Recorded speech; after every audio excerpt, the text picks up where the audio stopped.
As you are aware, today the Cabinet has approved the reconstruction scheme for the Yes Bank, as was proposed by the RBI.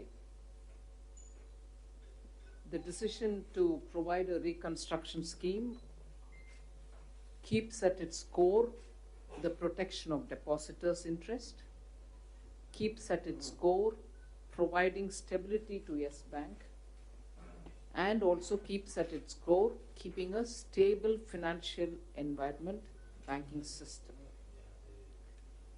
I briefly give you a background of how things developed.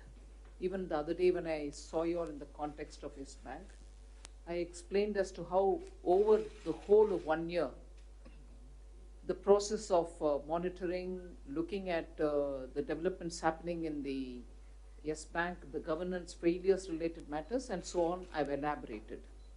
But I would like to just give you, post my last press conference till today, what are the main things that might draw your attention. It was on 5th March that the bank was placed on moratorium, and then the RBI superseded the board and appointed an administrator. Post that, on 6th March, the RBI placed a draft scheme for reconstruction of the Yes Bank in the public domain and invited objections and so on, and suggestions also from stakeholders. And all this was made public on the 6th. Post that, scheme of reconstruction came to the government, which was considered by the cabinet today. The key features of what actually is a part of this reconstruction plan will of course be available for all of you all in detail once the notification happens, which will happen as soon as possible. But I'm just highlighting some of the points which will be of interest. State Bank of India will invest up to 49% of the equity. Other investors are also being invited, and quite a lot of engagement by the RBI is happening to bring in other investors also. There will be a 3-year lock-in period for SBI for up to only 26% of the 49% that they are investing. And for the rest of the investors, it will be lock-in for 3 years of 75% of their investment.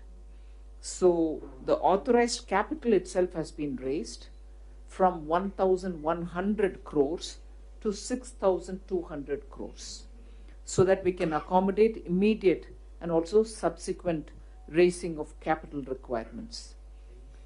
I'll repeat some of them. SBI at the moment is coming in with 49%, and the lock-in period for it will be for 3 years. But the lock-in period for SBI will be only for the 26% of shares, not for the entire 49%. Then, similarly, private investors are also being brought in. They will also have a lock-in period of 3 years, but for them, the lock-in amount will be 75% of what they bring in. Authorized capital of Yes Bank itself is being revised upwards. 1,100 crores is what it is now. It is being increased to 6,200 crores. And that is being done because we need to accommodate immediate and subsequent raising of capital related matters. After the notification of the scheme, and I said we'll do that as soon as possible, after the notification of the scheme, within 3 days, the moratorium will be lifted. Within 3 days, the moratorium will be lifted. And within 7 days, a new board will be constituted, wherein at least 2 directors from SBI will be also becoming part of that new board.